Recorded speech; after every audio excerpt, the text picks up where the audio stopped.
Hello, everyone, and welcome to this new episode of RidoTalks Podcast, right here on RidoTalks TV. My name is Ridwan Aziz, and I'll be your host for today. If you haven't subscribed yet, now is the time to do so. Kindly click on that subscribe button and turn on the post notification so you can always be notified when a new episode drops. And you know that this is the right channel to come to for an engaging, interesting, and thought-provoking conversation. Thank you for always supporting us. We appreciate you.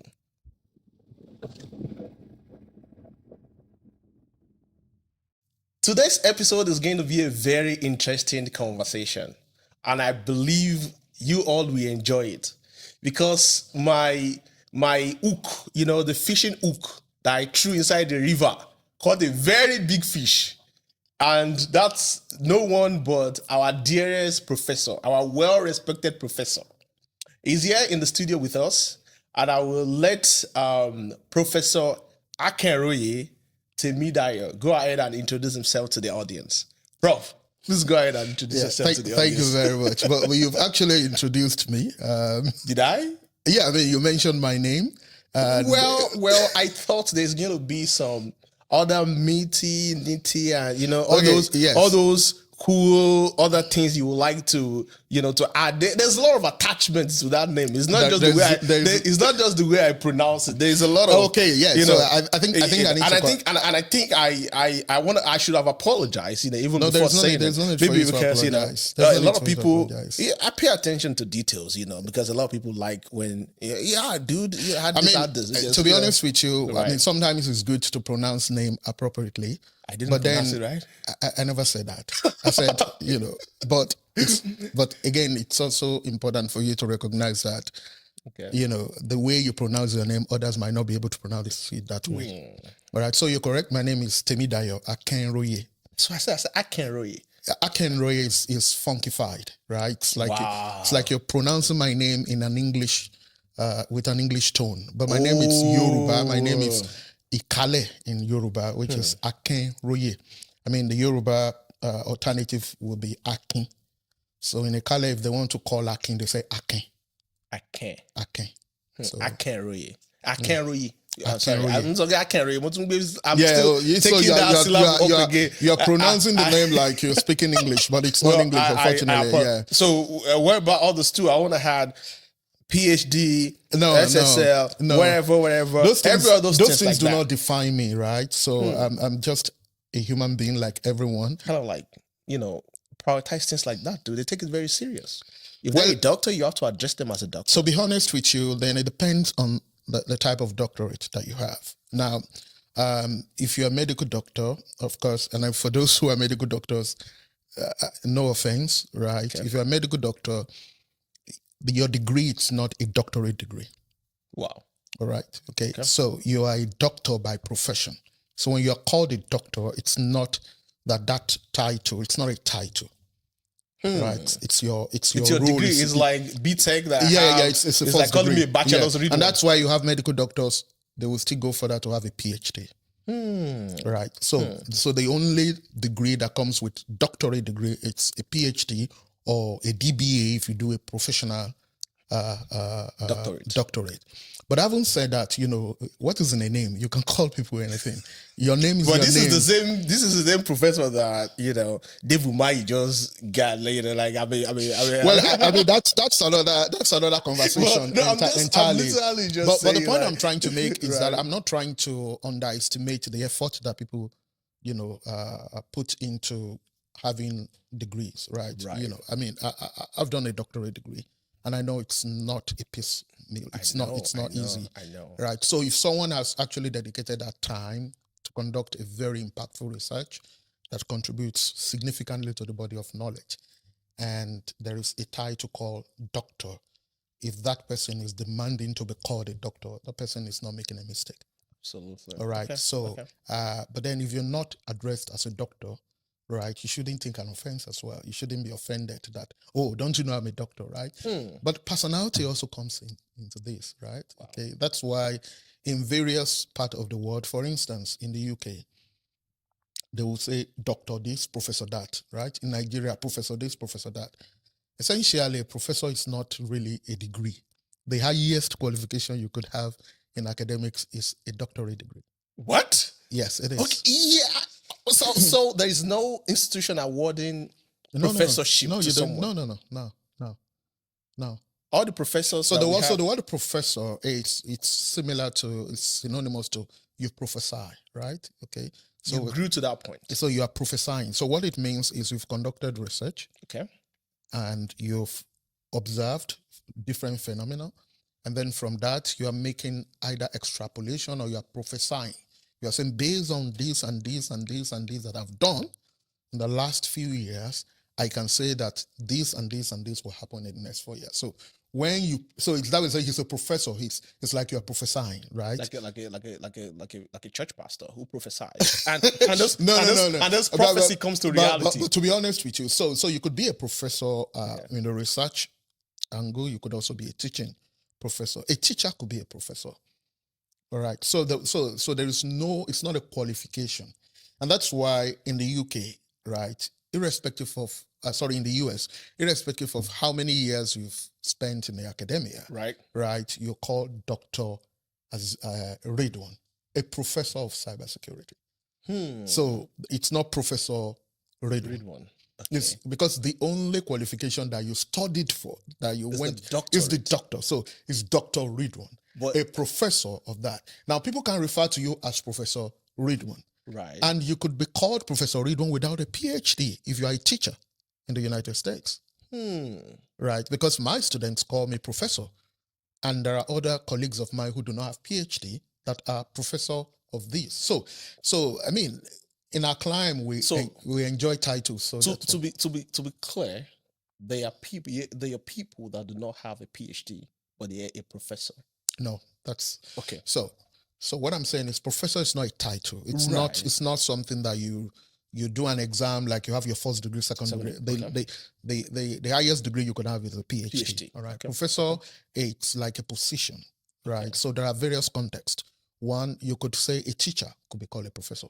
Okay. And someone who is so knowledgeable, right, in an area that he's an authority in that area, you could also call him a professor. All right. So, or someone who has done something so phenomenal, so fantastic, that is very strange, that it's difficult for other people to do, right? For instance, Professor Pella, right? He's in a university, right? So he did magic to that point. Yeah, so those that perform magic, they are called professors as well, right? Because they've done phenomenal things. So the context of application is very important. However, in the university system, right, there is a position, right, in the hierarchy called a professor, full professor. So in the US, once you join the academia, you start with an assistant professor. Okay. All right. With your PhD, assistant professor. Mm-hmm. And then after a few years, 4 years, 5 years, 6 years, depending on the institution, then you become tenured if you're on a tenure track. And then after your tenureship, you become an associate professor. So you're still a professor, right? Okay. And then after that, you could say full professor. So, but then that is not a qualification. Okay. That's like right, because you could see that the professor is still consistent, and that's why in the US they call everybody professor, right? Because assistant professor, they call him Professor Ridwan, Professor Temi, associate professor, full professor, but essentially you are doctor. This, a professor of that, right? So if you want to, I could, for me, my university would probably refer to me as Dr. Akenri, a professor of supply chain. Right. If or Dr. Akenri, an associate professor of supply chain, or if, for instance, you want to brand, Nigerians will like title, right? We like it. So nobody's celebrating that. And that's why I said, if you're an assistant professor, right, and you want people to call you a professor, right, because a lot of people don't know the difference, then you could say that Dr. Ridwan, right. Instead of saying professor of cybersecurity, you say cybersecurity professor. Okay, so which is, it could be a teacher, it could be, right. But right. I know we're not here to discuss professorship. No. I mean, it's part of the conversation, right? Before we really dig deep into it, because a lot of I respect people, I respect their effort, I respect everything they put into whatever it is. I respect career growth. I celebrate success, I celebrate achievement.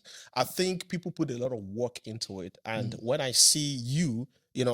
This is not the first time I address you as a professor either, or you have it or not, because you are such a very intelligent person. Oh, thank you. And to You're be honest, intelligent as well. Honestly, I believe not just me, including anyone who has ever met you, and I'm not just sugarcoating it because I'm sitting right next to you. We know that 30 seconds with you, you impact a lot of knowledge. Oh, thank you. And personally, is that a compliment? Honestly, you influence my life personally, positively. And we've done a lot of, like, you're this kind of person that if you sell one idea out of the 1 billion ideas in your, in that container of knowledge, in that well of knowledge where you pick it from, if you just, toss in one idea, could actually change someone's life for forever. Now, talking about idea, I'm not that I'm not sugarcoating it. Yeah. You said, Ridwan, this, like. And who else is a professor? Like you just said now. Someone who can prophesize. Yeah. You prophesize and say, read one, this, could kind of like, make this. Then I initiated those things. And you know it, right? And people think I'm smart. Then I look and say, you guys are not giving the right person the credit. People think, read one, you're smart for doing this. But, all the credit, the accolade, when everything comes out successful, but, we'll be giving you that credit because it's your idea entirely. You need to entirely from the beginning to the end. So. Thank you for the kind words. And well, it's the truth. The kind words were from a sweet mouth, right? Actually, it's the truth. But I appreciate that. But again, we're talking about ideas, right? So, are we permitted to speak in Yoruba? Yes, absolutely. All right. Absolutely. All right. So there is an adage in Yoruba that says that igi kon da shegbo. Igi Kondagboshe. All right. So it's fine. So essentially, innovation as well, right? Is beyond creativity. Right. So being able to generate idea, well, it could be a skill, a talent, but ideas do not make innovation. I agree. The action is to come. Right. So it takes a lot of effort. So, for instance, if I tell you, oh, this is fantastic, I give you an idea to do something, right? It could be a fantastic idea, right? So that's idea generation. Right. And then from there so it's a spectrum. From there you now have someone that is going to evaluate that idea, right? To tell us whether it makes sense. Right. So there are people who have that skills, either based on their characteristics or their temperament, to be able to, haven't you spoken to people in the past and you say, I have this idea. I say, idea? No. That idea, he did not generate it, but he knows he can see that idea beyond yo. Exactly. So those are evaluators of ideas. So you that generated the idea might not have that talent to be able to make sense out of your idea. All right. And then beyond making sense of the idea, which is you have selected from the various ideas the one that works well, then you need an implementer. So someone that can run with that idea. So it is very likely that you that generated the idea might not have that temperament or the skills or the exposure or the energy to the strength to evaluate your idea. Or you might not even, the guy that evaluated your idea might not actually have the energy to implement the idea.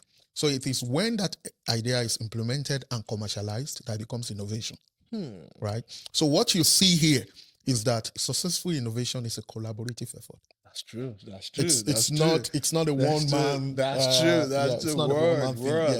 That's the truth. Like I said, you see, this is a professor. And when look at it, we're just like 2-3 minutes into the conversation, right? Yes. And that's why I'm not sugarcoating it. Spending just 3 minutes with you, professor, you're already digging in and saying, "Hey, guy, this is the right way to phrase it." I'm not saying that's the right way. I'm saying this is the right way you say it, right? Like, hey, this is an idea. An idea will not work with his own leg. It does not have any leg to work. Exactly. Somebody is gonna come and evaluate it and say, "Hey, this makes sense." Or say, "Hey, see the lacuna, see the error prone. You can like add these this to ideas, it, you can add this to if it. you make it like if you this, make it like this, it's worry. gonna be, Yeah. Then someone comes and say, hey, let Dangote come and say, we're gonna do this thing. This thing gotta go. And they ask him a question, we'll come back to you. He come back to you and say, guy, what did you say? Don't worry. We'll go back exactly. Yeah, so it's a you're right. And this is something that drives success, Yeah. I keep saying it. If you surround yourself with fools, all intelligent people, they will continue selling you the unintelligent ideas or even stupid ideas. And eventually all of you are running yourself to, the destruction, whatever it is you meet yourself. And that's quite interesting because now I just thought of something, right? They say, they said beauty is in the eyes of the beholder. Now, an idea that is generated by idea generator, it's actually a beautiful idea. To him, it's the best thing. Right. But sometimes it might take the idea evaluator to tell you that, Baba, this thing no go sell. And then it feels heartbroken. By the time he tells you, and I got to know this, when I started doing research. I mean, you're telling your audience I'm professor, but I've been more an industry expert for many years before coming to the academia. But, I got to know this when I started doing some work back in Nigeria. I remember I got a grant many years ago by British Academy to do a research on procurement and supply chain in Nigeria. And in my heart, I believe that, the intervention that I'm selling, we actually discussed this. Remember that political, I don't want to mention him now, that politician that we're trying to exactly that guy Lookman so this is an idea that I felt could create thousands of jobs without Nigerian spending a dime. Wow. Without the government creating a budget for job creation. Wow. Right. Okay. So because it's something I've done, I've worked for more than 17 years in England, in procurement and public policy. And I see these things that they can work. But then I tell people back home, nobody wants to take it seriously. So I wrote a proposal to British Academy to say, I want to pilot this idea in Nigeria. And this is quite, this is very touching. That Britain, that is not struggling with unemployment problem, funded the project for the Nigerian benefit. Goodness. Do you understand? Yeah, yeah. So on how our leaders sometimes our priorities. No, I don't think it's priority issue. I just think they are nonchalant and they just don't care because all it takes is to review the idea. Exactly. You get what I'm saying? All it takes is to review. And that's why they didn't even give you the opportunity to do that. To show this. Exactly. And that's why you don't adopt ideas from foreign country. You adapt it. Right. So adoption is copy and paste. Adaptation is review. This thing, will it work? Will it not work? Will not? And that's research. All the things we have in our own environment. So I got a grant, and then the next problem is, okay, I was now scouting for which state government would allow me to implement to pilot an idea that will create job for them. Wow. And I'm not asking them for anything. Everything, all my flight, accommodation, everything is sticking. All I need is the government to say, okay, I think we can pilot this in my state. So to cut the long story short, so I was able to focus on 2 states. I started with Lagos State. I did an analysis of the budget to have an idea of where would these jobs come out from. And then the numbers were so huge, but I couldn't. I have no access to anybody who knows the governor or So and then Edo State became the other option for me. So I got to Edo State and the governor Obaseki then, right, he was receptive to it because job creation was at the center of his policy. In fact, he was actually registering all the people in the state that are unemployed. Wow. Could imagine that he was having a database of unemployed people. He does, because I know he shared that during the wherever they had the transition, bringing in, during the political stuff. He was campaigning and he was mentioning, the programs he did. I could remember. I'm not from a I was there. I was there for 2 weeks. Wow. Now, this is a point I'm making about the lesson that I said I learned.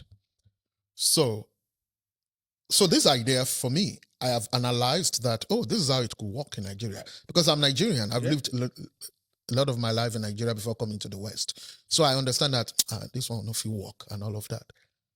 However, when I got to Nigeria, so when I'm saying that an idea in the eyes of it's like a beauty is the eye of a beholder, right? Right. But when you meet someone who is an evaluator of an idea, right, he is quick, and rightly so, to actually identify errors, right? So when I got to Nigeria, when I got to Edo State, and I was telling them passionately how this guy, guy, you don't go work. Just like that. It's a good idea. You don't go work. Wow. Do you understand? Right. But then, it's not enough for me to hear you no go work and turn back. Right. And this is where a lot of people make mistakes. You have an idea, you have a project, and the fact that you encounter a roadblock or perhaps a constraint, or someone says, that's not sufficient for you to say it's not going to work. Right? The next step is, why? Why? Absolutely. Yep. Right? So I started asking the question, why? Okay. And then after why, then the next question is, what can we do to this to make it work? Okay. Right? Okay. So that I encountered a typical evaluator of my idea who was able to tell me that go work. Right? This is the way you bring cover. It's good though, but you go work. And let me second that before we go deep into the conversation for today about this idea thinness.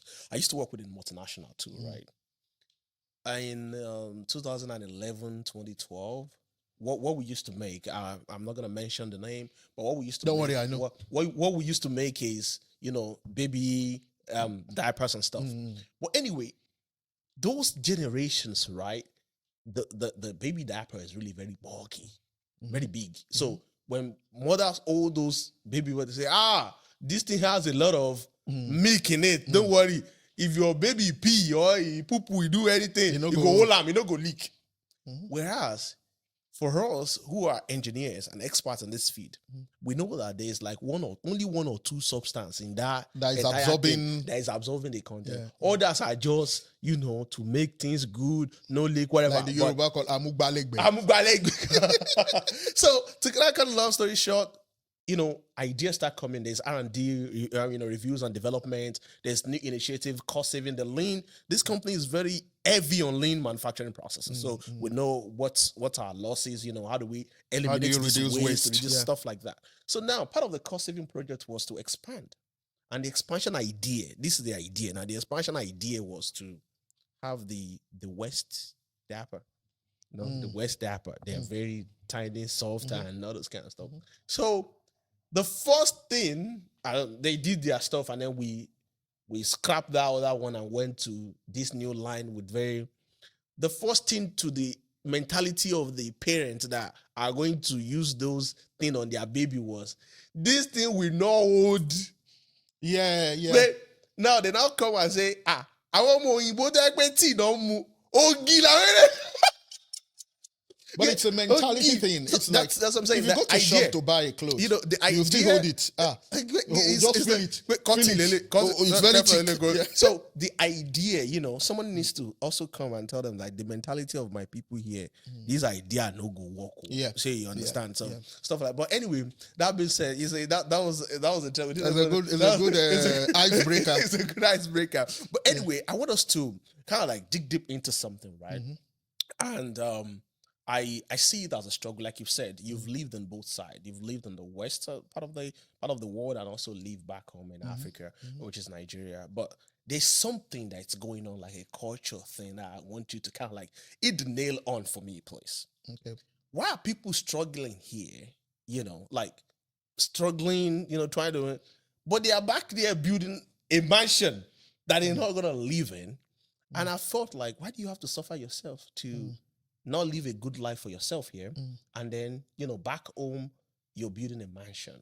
And then you come back here and complain to me or to anyone else and say, hey, you cannot believe the house I spent my entire life building. You understand? Like, boom, my brother did not either build the house or they've sold it or, something like that. And you are here living in a studio apartment. Why are people suffering themselves, to kind of say they are, having an investment back home that they are not even going to go back to or they plan to go back to? Do you think that's like an idea of Ilela Bosemioko, like we're going home to go and rest? What do you think? Do we have to suffer ourselves to have Ilela Bosemioko?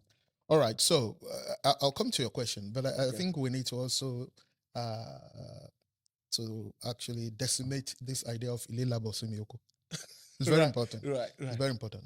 Now, so when Yoruba said Ilela Bosemioko, we need to contextualize. What is Ile? What is Oko? Right. All right. Okay.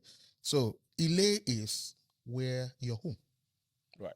Right. It is not your bad place. Yep. Right. It's not about I'm an indigene of that's not the whole idea. The whole idea is that when you go to work, Oko is work. You come back home.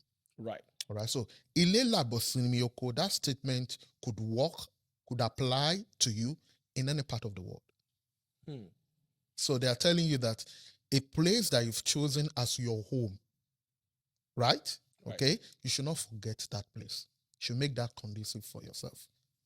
All right. So now let's come back to your question. Right. Number one is, who determines suffering?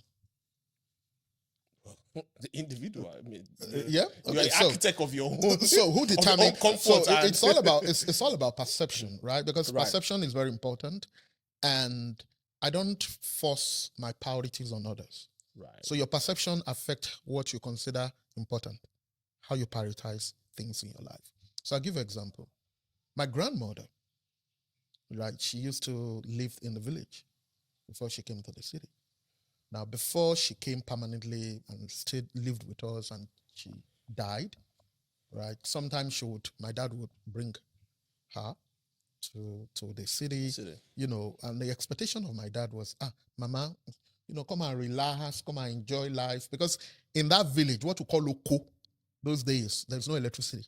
Right. No tap water. Yep. Right. Not those days, it's the Oko. Till now. I'm talking of the Oko. Yeah, I'm not talking of... There's no lights in the I'm not talking of Jebud. I'm talking about those Oko with red... I'm talking about Paraga. What's it called? So, exactly. So, now, from the lens of my parents then was that they are taking this woman out of suffering to come and enjoy herself. Yes. After a few days, Mama cannot stay with us. She wants to go back. Right. And when you ask her, why? She said, Envy Ajamimbi. Right? Okay?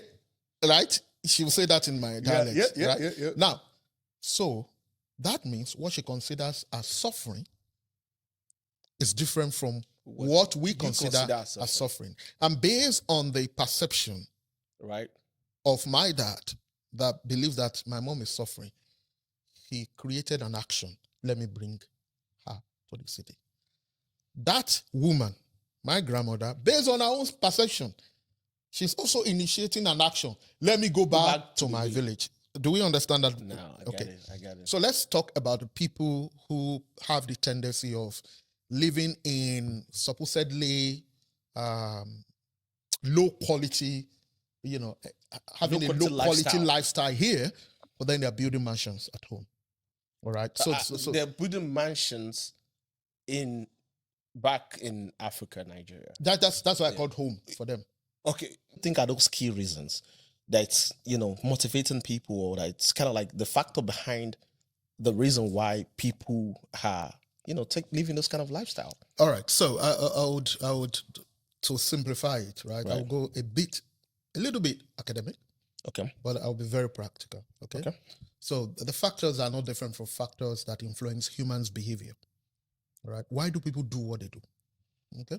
And basically, you could have cultural factors. You could have economic factors. So, for instance, economic factors is, maybe it's more profitable. Maybe, I make more money.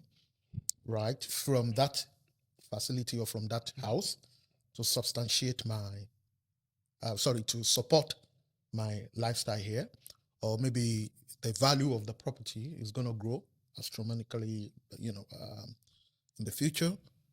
Then social-cultural factor as well is there, which is maybe, even if I'm living a life that is optimal in terms of quality here. Right. The fact that I have a house in my community or in Nigeria, there are some incentives, there are some benefits. I'm perceived to be, maybe that can give me some chieftaincy title, right? And you also have what I call psychosocial factor. Psychosocial. Yeah. That one is the so the psychosocial factor is, is about perception of the people back there, right?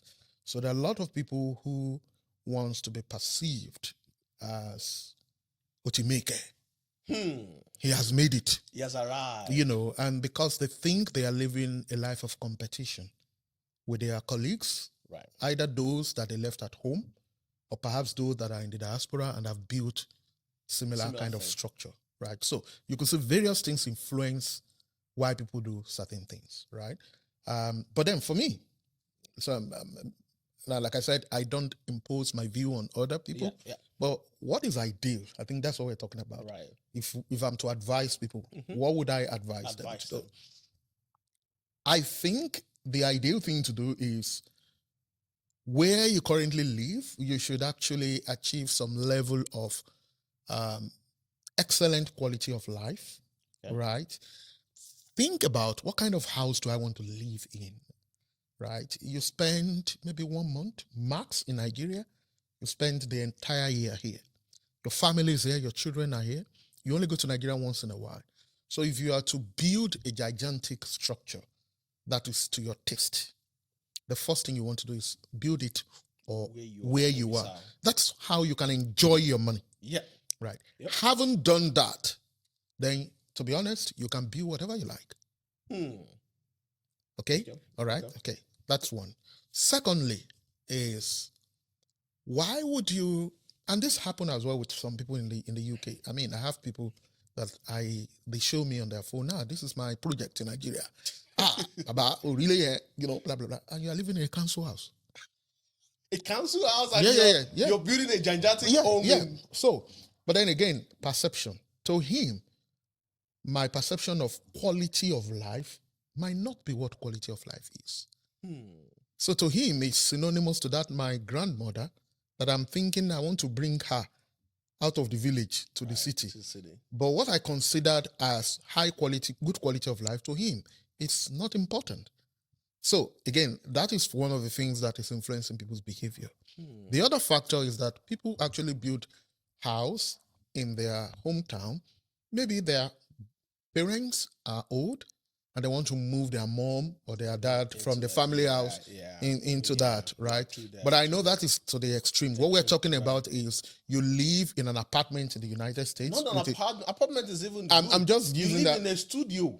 I'm just being generous with my statement. You live in a studio, you jump on the bus every day. You understand? And you know how uncomfortable that is. You have to stand. Now it's about to start getting cold. You have to start begging people for a ride. You have to, but you are how they're buying a Mercedes Benz, sending the Mercedes Benz to Nigeria, and then they will pack it. And then they will pack it, and then you will still come back to complain to us that one of your siblings or your extended cousin is driving your car back in Nigeria. Whereas you are disturbing us for right there, you're jumping on the bus. I'm not saying if that's the way you choose to live your life, it's fine. But I'm, as a professor, and someone that we respect in the society, I think you can chip in few advices to us, like, well, they can live their life, and according to what they can live their life the way they wanted, but I don't think. That's why I said, if I'm to advise, and my advice is from my own lens as well, right?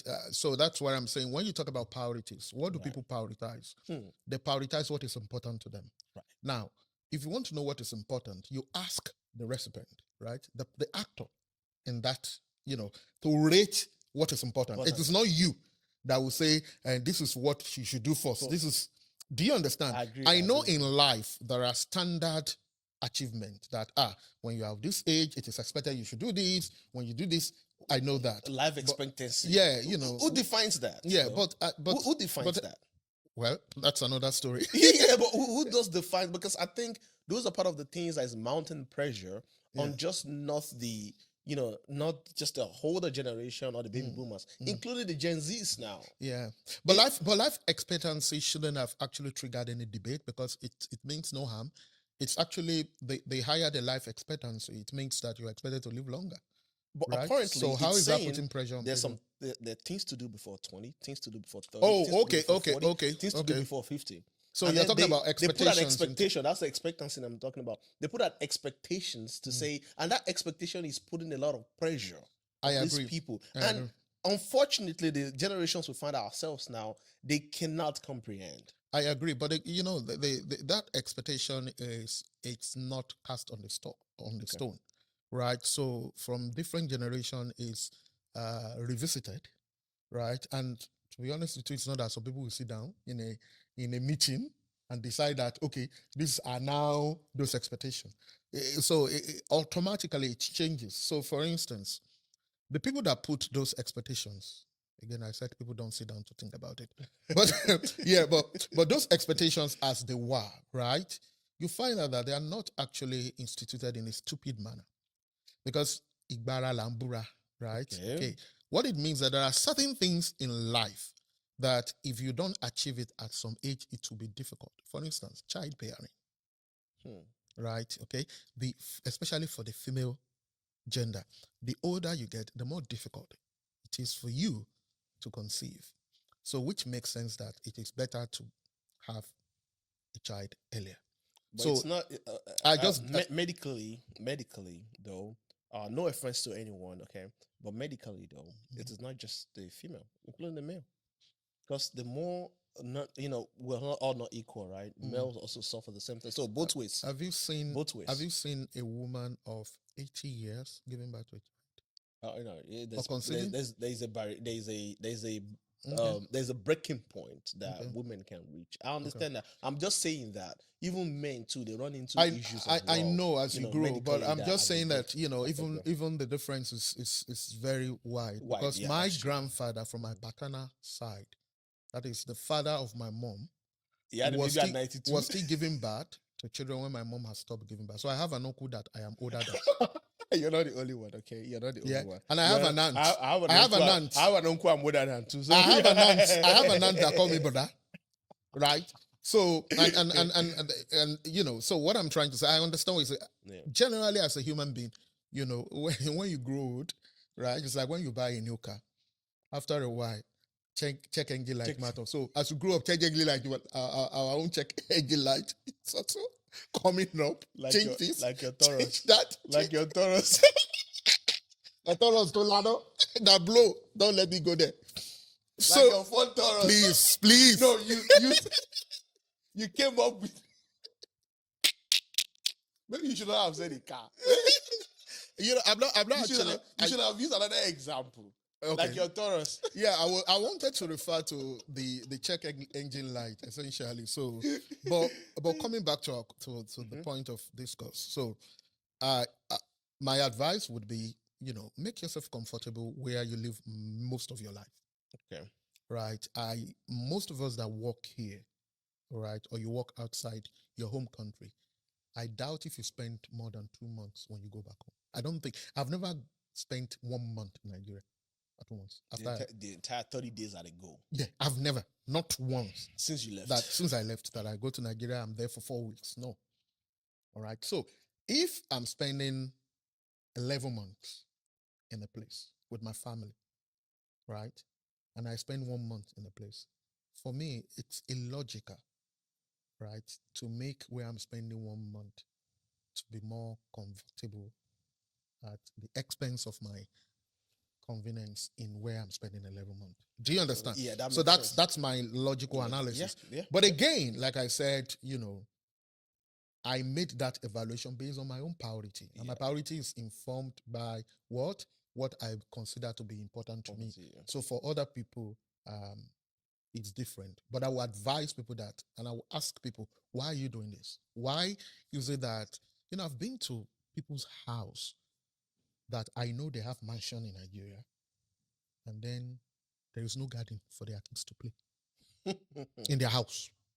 Wow. And do you understand? And these kids are not going to live in Nigeria. And they are not. They won't even be there for 30 days. They probably have never been there before. So, I might ask, why are you doing this? Right? Okay. So it's for me, as a matter of principle, it's like I don't know how to tell a rich man how to spend their money.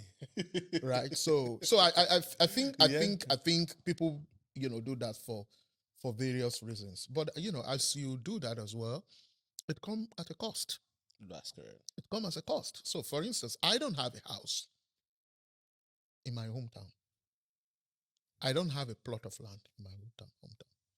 Some people may consider it I'm irresponsible, blah, blah, blah. That's a problem.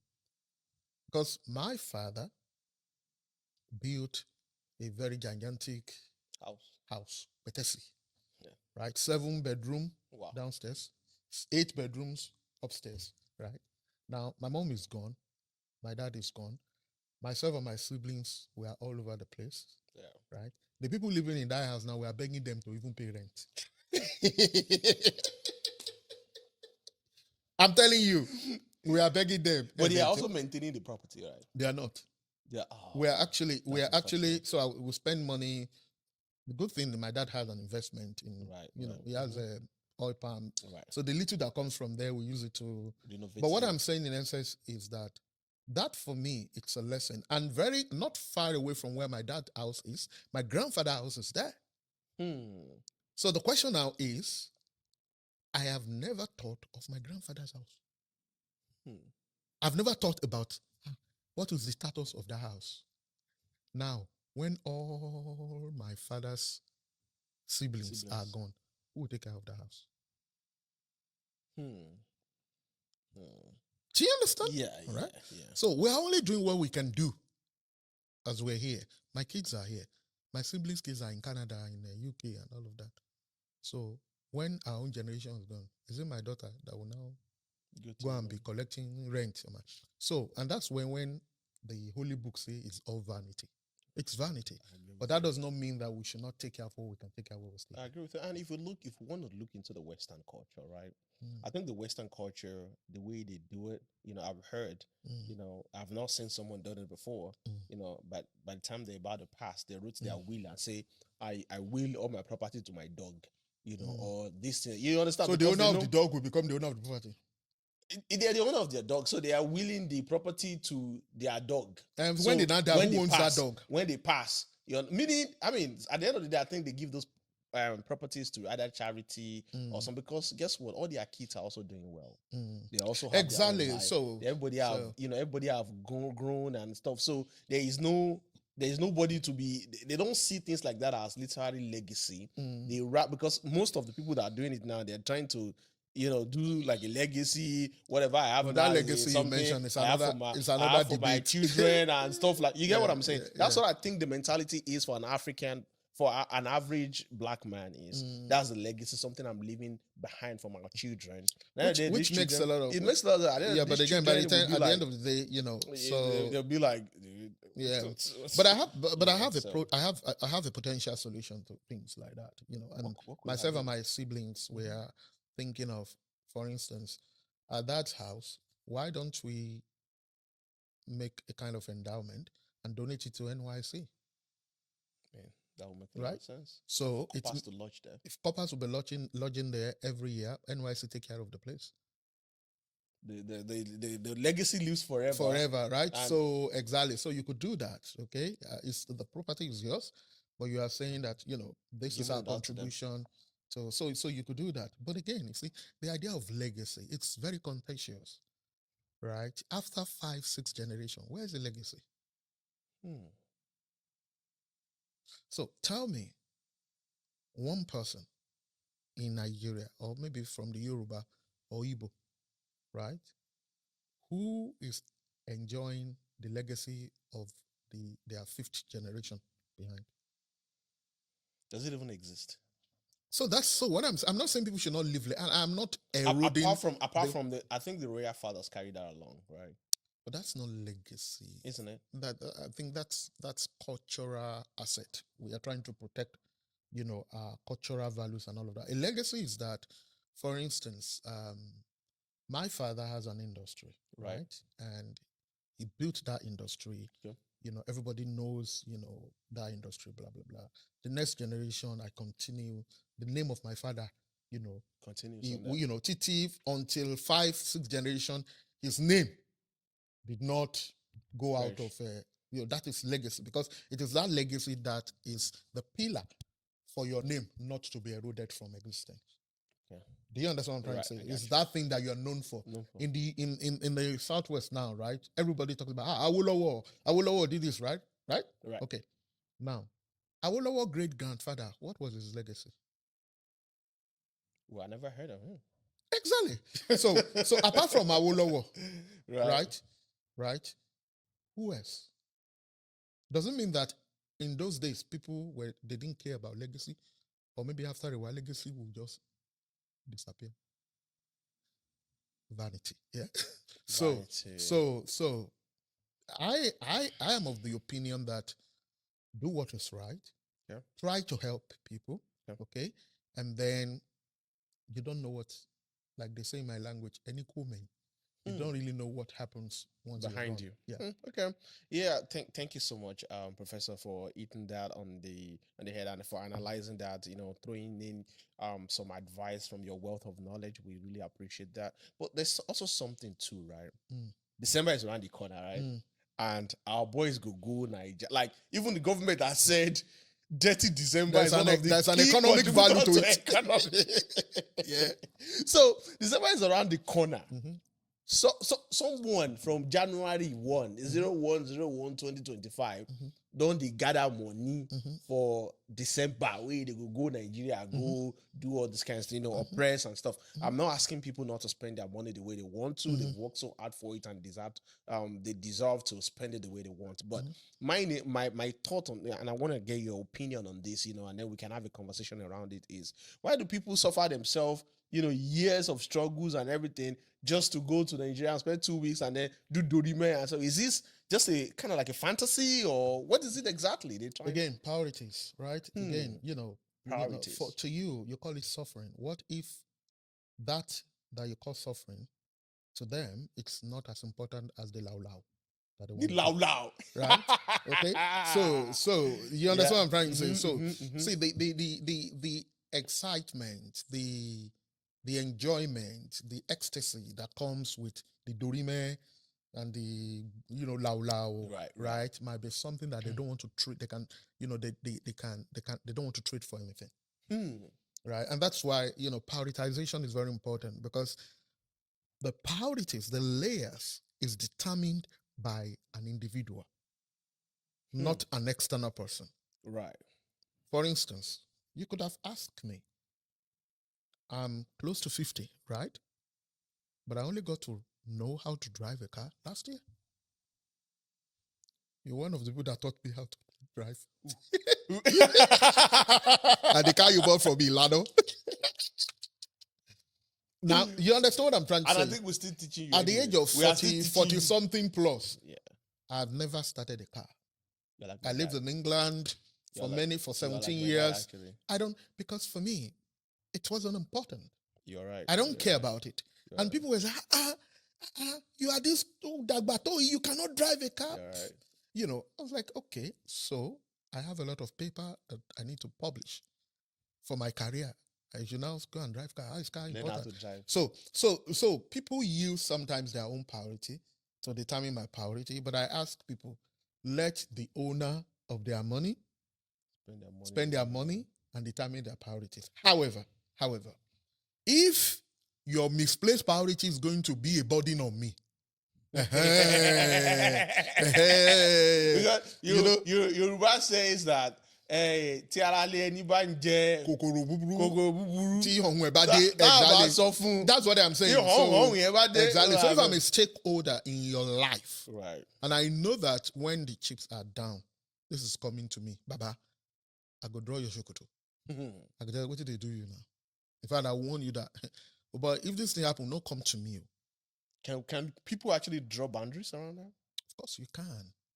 Of course you can, because see, because I have a lot of these around me, is what I'm saying. Like, no. We know they are doing loud. Yeah. We see that they are doing loud. If it happen now we would go still call the stops. You understand? So, but again, people come to you because you have done some. I'm not talking about you. Yeah, I'm talking about people, yeah. right? Your level of loud also expose what you are capable of meeting. You sure about that? Okay, I'll give you an example. Yeah. Someone called you from home and they say, Ridwan, my wife need a surgery, right? It's 400,000 naira. I've only been able to gather 100,000, which is 300.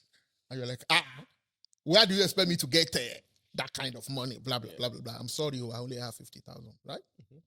Meanwhile, before that time, you and your wife and your family have planned a vacation in Dubai. Right. Right? Okay. Everybody knows that the flight ticket for you and your family is over $5,000. No talk of in the hotel you are going to stay. Yeah. You now went for that vacation. And then in your hotel, this is me now on the yacht, blah, blah, blah, blah, blah, blah. You upload everything. Listen, This is human psychology. The person that requested 300,000 from me was like, girl, I'll pay 300,000 low, bro.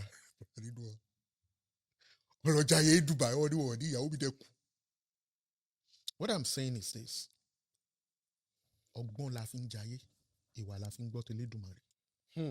So you need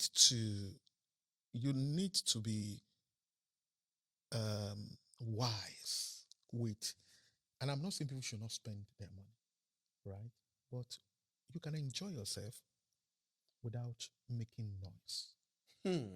Secondly, why should you do that? Because you are being sensitive. There's something in economics, there's something we call externalities. So someone who is feeling the impact of your action, right? So your action is causing, for instance, I'm constructing a road in this place, right? The road is for everybody, but the dust that is coming from the road is going into another person's room. That's an externality. He's paying for my action. Even though the benefit is for all. For him, but he's paying for my action, right? So it's called externality. So when you are sensitive of how people behave, you find out that even in your own comfort zone of enjoying your own life, it could actually be perceived by others. It could actually translate to something else to others. Wow. So, for instance, when you are praying, I don't know if they do it in Islam, or and I think that is changing now. As a Christian, we have this common prayer, particularly in Yoruba. Father Lord, we thank you for us that we slept and we wake up. It's not that we are better than them. Better than them is even better. We are not making mockery of them. Thank God, Father, that we went for the trip and we come back. Some people went and they died on the road. Now, the guy beside you, the father died on the road when he went, right? And you're not mocking him. Exactly. But you don't intend to. Okay. Do you understand? Right. So I call it the unintended consequences of our actions. We didn't set out to hurt anybody. But you are sensitive that if you talk and you praise your children, in the presence of your friend that has no child, right? And you didn't do it intentionally to hurt him, but he's going to think. He will start thinking, right? He might even misinterpret, is it because I don't have a child? Which is not your intention. So that's why it's important to be sensitive of the feelings of people. You cannot exhaust that sensitivity, right? You can't begin to scam people.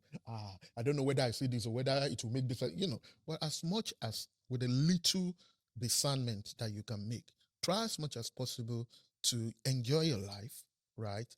And if you want to make noise, which is okay, try to scan, right? What would be the unintended consequences of this? Is there someone that is close to me. And this is me. Yeah. Honestly, exactly. This is you, and this is almost everyone too. We like you. Because I know we know the Gen Zs now. They'll come after me. What's he talking about? What was he talking about? But Yuba said the little child does not know medicine. It is the mother that know. Is that what can you say? No, you are talking of two things. Okay. We left for. That's one thing. Oh no, that's not what I'm trying to go to. There you go. That one. So the child of the fowl of the chicken does not know the child of the chicken does not know what do you call that? Hawk. No, hawk lashao. So what is awodi? Awodi is probably eagle, right? Okay. Yeah, maybe. Okay. So and that's why you see it doesn't make sense when you translate it to English. Does it really make sense? The child of the hen does not know it does not know the eagle. It is his mother that knows the hawk. What does that mean? What does that mean, Mama? Nothing, right? That's why Yoruba is so intellectual and very deep. It is. So basically, if the Gen Zs cannot relate to this, I think you make a lot of sense, to be honest. And I think a lot of other people will relate to this, and they literally can paint one of. And this is gonna be a high opener, listen to a lot of people.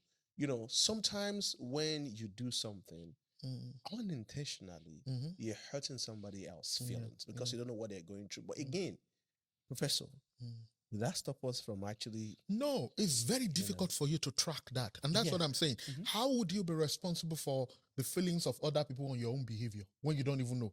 It's difficult. But I'm saying as much as, caution.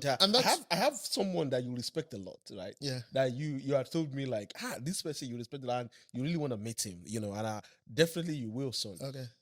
This person told me that if I ever flaunt what I have, it's going to frustrate some of my peers to commit a lot of atrocities less than what they are committing now.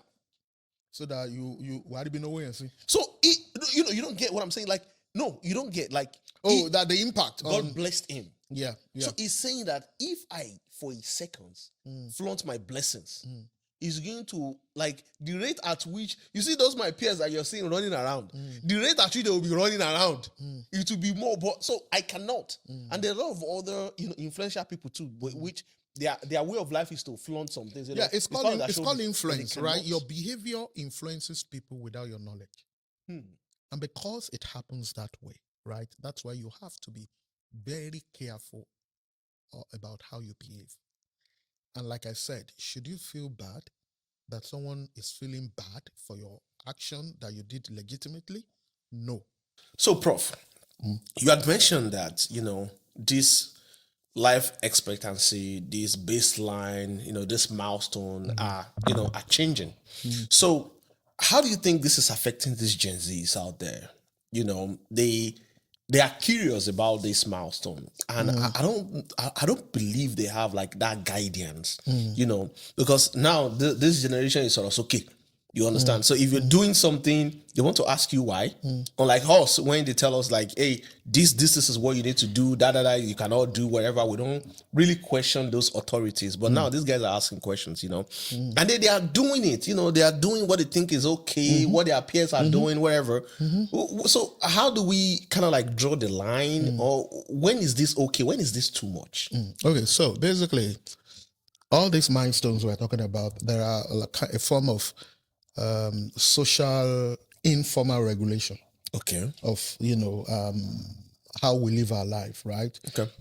Informal regulation of morality. At this stage you should do this. This is do's and don'ts, right? Right. Now, the Yoruba says that iriri lagba. It is reality. Reality, right? yeah. Okay. Yep, I agree. So there is a professor, I don't know if a Harvard professor of strategy, that is talking about organization culture, and he says culture will eat strategy for breakfast. That's true. Yeah, that's true. That's true. No matter how strong your strategy is, if it comes in, the organization will eat it for. If they are indisciplined, your strategy down the drain. Because so I'll borrow from that to say that reality will actually eat regulation for breakfast. That's true. So the current generation, their reality is different. And that reality to them is evidence, is they are really, and they have validated the potency of that reality. So it's like telling a child that by the age of 20, if you move close to a man, you are dead. I'm just giving that as an example. Right. And the child decides to move close to a man at the age of 20 and he's not dead. He just validated that reality has validated his belief, and it has eaten that love that and breakfast. And that's what's happening.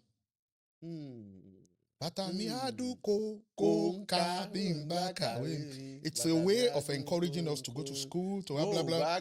Now, Pella and Jarvis, their shoe is Sandy Coca more than people that had a degree. No, Pella came days ago and said he wants to hire, master's degree. Exactly. So I'm not saying it. Of course, I'm a professor, right? So I'm not expected to promote things that are. But I'm just talking about, I'm also a realist, right? This is reality. No, before you even go deep down, Daddy Freeze came the other day and said, when the people were talking, I want to quote his word, what he said. He said, you are telling me that why am I associating with Pella? It seems you don't know who Pella is. So when Davido wants to promote an album, like, when an artist wants to promote an album, he didn't go to radio station, the way they used to do go to TFC. He didn't go to TVC. He went to Pella. So if Davido can go to Pella, who am I? That cannot go to Pella. So just to say what Gen Z is, but mine is just, not everybody will be a Pella. Not all of them will be. So I'm building my case, right? Okay. So I just used him as an example. Perhaps it's an extreme example. How many people out of millions, like you said, have been successful like them? But what I'm saying in essence is that some of the expectations we have, right, that your life, you're not successful until you get married, will need their dowry, right? So these are the informal construct. But then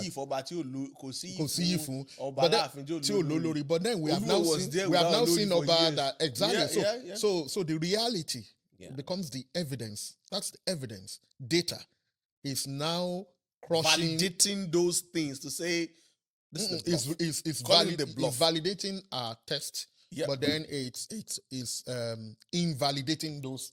Yeah, that's what I'm saying. So data is coming. Yeah. From reality, that reality, check. And say, boom, is this right? And then when it says that it's not right, it's invalid. It writes it off immediately. There's nothing you can do about it. I will give another example. Before COVID, right? Before COVID, a lot of Pentecostal Christians goes to church at least 4 or 5 times in a week.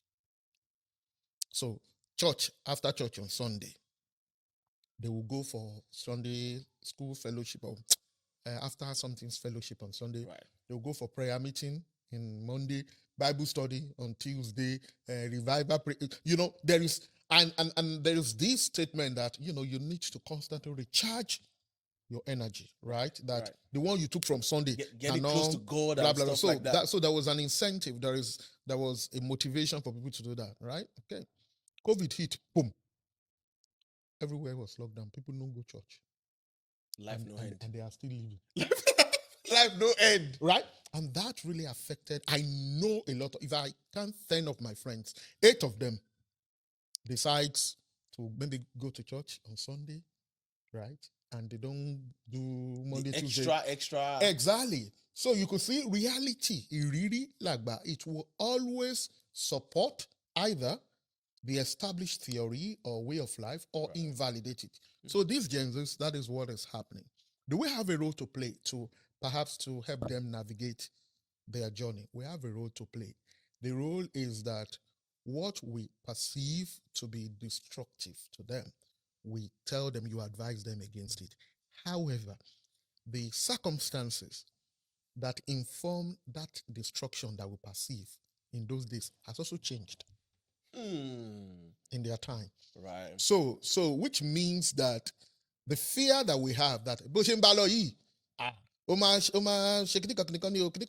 might not happen because the environment has changed. It's the days of social media. It has changed. My dad, my sisters were groomed, developed in such a way that were brought up in such a way that they know how to make gari. I'm not talking about making about how to make gari from cassava, from processing, and stuff and like there's that. something we eat in our community called pupuru, right? It's similar to fufu, but it has a very complex processing stages. They can do it, right? Okay, they can only lotta. They can. I can do that. And what was the encouragement for them to do this?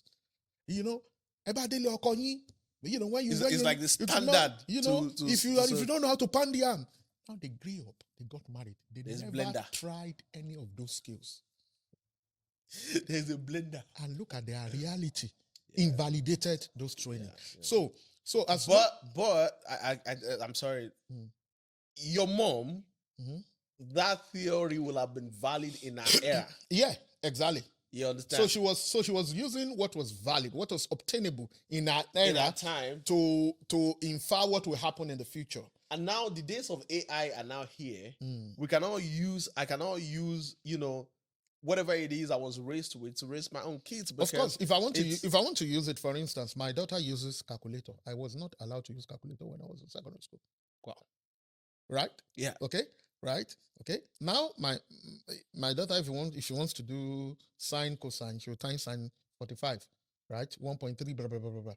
In those days, we're not allowed to use sine theta is 0.212. Yeah. But do you know how we get it? Do you know how we get sine, cosine, and all of that? There's Pythagoras theorem. No. There's what we call 4-figure table. Yeah, that's true. 4-figure table. Right. That's correct. Okay. That's correct. So they will train you how to trace it like this, and then you know that it's 0. Blah, blah, blah, blah. That's correct. So the skill of tracing 4-figure table, where is that skill? How useful is that? Honestly, skill? I didn't even use. Yeah, I used 4-figure table, so, but again, there was calculator. So the skill is useless. There was calculator, so but we use 4-figure to write work. Yeah, this skill is useless. At this point, it is. It's useless. It's outdated. Right? Did you know of shorthand that they write like Arabic or something? Secretarial studies. Secretarial studies. Yeah. So who uses shorthand? Not anymore. So what I'm saying is, they still use typewriter though. But don't you type things on your? Do you take it to So what I'm saying is, you don't want to be an undertaker for the universe.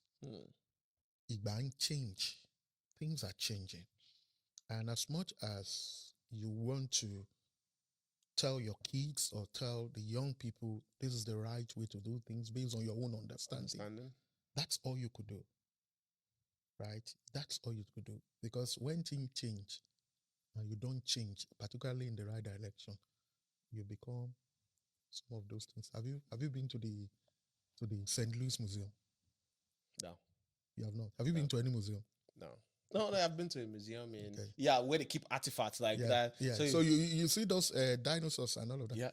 Those are the things that refuse to change when things were changing. Well, all right. So on this note, people